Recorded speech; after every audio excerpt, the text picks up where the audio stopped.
একটা ছোট্ট অ্যাপ কিভাবে কোটি কোটি মানুষের ভাষায় জাদু ছড়িয়ে দিল।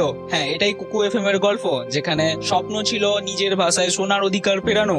2018 সালে তিনজন তরুণ লালচাঁদ বিশু, বিকাশ গোয়েল এবং বিনোদ কুমার মিনা একটা স্বপ্ন নিলেন। তাদের বিশ্বাস ছিল জ্ঞান এবং গল্প শুধু ইংরেজি নয়, ভারতের প্রতিটি ভাষায় বলা যেতে পারে। আর সেই ভাবনা থেকে জন্ম নিল কুকু এফএম। শুরুতে চলছিল ছোট্ট টিম নিয়ে, কিন্তু তাদের দৃষ্টিভঙ্গি ছিল অসাধারণ। তারা এআই এর ব্যবহার শুরু করে কন্টেন্ট বানাতে শুরু করলো।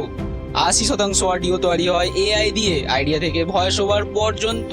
তাদের একটাই লক্ষ্য, প্রতিটি মানুষ নিজের ভাষায় শুনতে পারে, শিখতে পারে এবং অনুভব করতে পারে।